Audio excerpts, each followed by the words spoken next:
What true, non-paranormal story gives you chills? Please like and subscribe to support us. The Mad Gasser of Mattoon. Basically, the long and short of it is that during 1944, there was a string of break-ins in the town of Mattoon, where a figure wearing a strange suit and a gas mask/fumigation hood would pump in a strange noxious gas that caused everything from dizziness and nausea to vomiting, migraines and passing out, and the Mad Gasser would enter the homes and just stand there and watch the occupants of the homes. And the odd part is these were residential homes, not some out-of-the-way cabins, and all of the affected homes had neighbors surrounding them. To this day, we have no idea who the Mad Gasser was, what their motives were, or even what sex they were, as some say it was a man, but others say it was a woman wearing a man's clothes. This is one of my favorite unsolved mysteries. A friend of mine lived alone in a townhome. At the time of this event, she was a college student, senior, studying law. She was very particular with how she had her place set up. We always joked that she might have OCD because any little thing that was off, she would catch right away. One day she said she noticed a fork in her sink that she swore couldn't have been her. She washed it and brushed it off. A few days later, she noticed an extra fork and bowl in her sink. Her toilet paper roll was under, not over, and one of her throw blankets from her blanket ladder was missing. In a total panic, she left her house and called the police. She knew she hadn't changed her toilet paper roll and definitely hadn't used the missing blanket. Police showed up and did a search. They found nothing. She continued going on about her days, thinking maybe her lack of sleep was just really starting to mess with her mind. She got home a few weeks later really late after a study session, and while she was unlocking her door, she heard a shuffling noise, then something close. She walked in and saw her kitchen was a mess, as if someone was going through the cabinets and were in the process of making a sandwich. She ran out of the house and called the police again, obviously telling them someone was in her home. They got there, and after a 2-hour search in a relatively small town home, they found a man living in her little attic that was accessible through her bathroom. She had no idea it was a working attic. The landlord said no one had ever been up there or used it, so she paid no attention to it. The man was arrested and confessed to living up there for almost a year. Needless to say, she moved out and finished college while living at her parents', but it has scarred me. I moved into an apartment that had a similar attic situation and made my landlord seal it shut just because of this story. Have you seen The Changeling? Not the George C. Scott movie, but the Angelina Jolie movie about the missing boy. During their investigation, they uncovered a string of child murders at a chicken farm in Wineville, California. A guy originally from BC abducted kids and tortured and killed them, and buried them. The guy had also abducted his nephew from Saskatoon and allegedly forced him to be his accomplice.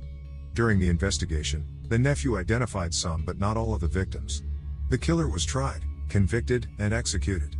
The nephew spent some time in juvenile detention, was declared rehabilitated, and shipped back to Saskatoon. Then, in 1962, one of the nephew's, now 48, next-door neighbors disappeared.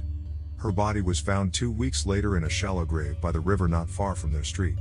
The case is still listed as unsolved, and it's never mentioned they were next-door neighbors. The Golden State Killer. I had trouble sleeping for a few weeks after reading Michelle McNamara's book. I wish she had lived to see him caught. But some of the stuff he did to mess with his victims, like blindfolding and tying them up, and then standing silently until the victim would try to get free, making it known he was still there. Doing this a couple of times over hours so victims could no longer trust their senses on whether or not he was in the room. Terrifying. When I turned 18, I got my first apartment. I started using the laundry down the street. I noticed the owner would show up within 10 minutes of my arrival. Didn't matter what day or time. Always trying to chat me up, drive me home, etc. Creeper dude. One day, a man I didn't even know was there and yelled at him for staring at my clothing in the dryer while touching his hand at the door. He was staring at my panties. It was so uncomfortable, I began to take my laundry back to my parents. About 10 years later, scrolling FB, I see an age progression for a teen girl who disappeared from that laundry, a week before I began going there. I never forgot how scary he was, and would have remembered any missing child posters or even newspaper articles because I was a daily reader then. Turns out, this fucker is the only suspect, also lived across the street from me, so it explains why he always arrived when I showed up. I had to walk past his place with my clothes. She's never been found. The murder of Cassandra Cantrell. I sat across from her alleged killer for 7 years playing D&D with him. He acted mostly normal up until it happened. The Friday before he did it, he told us to move our stuff off the gaming table and to a shelf across the room because he was going to do some spring cleaning. His verbiage and the hesitancy in his voice caught me by surprise. I looked around the room, and everything was fairly clean to begin with. He even had us gaming the Friday after he killed her, even got a message that the cops were looking for him for a few questions. He took a break from D&D to go talk to them. Up until he was arrested, he maintained his innocence. His trial is pending. The story of Daniel LaPlante. There's quite a bit of information, so I'll try to sum up the creepiest bits. Daniel met a girl named Annie and took her on a date or two. They talked for a while, but eventually Annie found him to be a bit creepy and dumps him. He continues to stop by the house uninvited but quite sneaky about it. He'd tap on windows and stuff, get Annie and her sister riled up and scared. They'd try to convince their dad someone was out there, but he was often working and didn't hear or see anything. So one night, the two sisters went to the basement to do a seance, trying to contact their mom, who had died somewhat recently, I believe. They hear tapping on the walls and run upstairs. All is well for a while, but the tapping and knocking continues. It comes from all over the house, and they can't figure out why. One night, Dad finally heard the knocking and investigated. He opened a closet door to find Daniel standing there with a knife or machete. That's scary enough, but Daniel was also wearing his late wife's wedding gown, I think makeup too, but not sure. Dad fought him off, and he was finally arrested. If that isn't weird enough, they found out he had been moving around, even spending the night inside the walls of their house. That's how he'd watch them, and it explains the constant knocking from all over. Prior to this incident, he had murdered a pregnant woman and drowned her 2 children. I left out a fair bit of details, and maybe the timeline is off, but I'm telling this from memory. My aunt told me this story of when she was a teenager. She was driving in her car in a suburban neighborhood, and she saw a young girl walking with an older boy. It stood out to her because the girl was crying. A couple of days later, the girl turned up dead, and the boy was arrested. Apparently, he had raped and killed her. She said it's her biggest regret that she didn't stop and check on that girl. The Hinterkaifeck murders. 6 people were killed on a farmstead in Germany in 1922.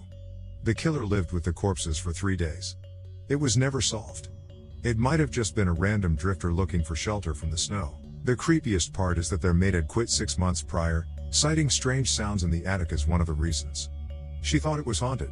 Then the homeowner found a newspaper in their house that no one had bought, and that no one in the area subscribed to. Finally, days before the murder, he tells a neighbor he saw footprints in the snow leading from the forest to his house, but not going out again. There was a story recently in Hungary.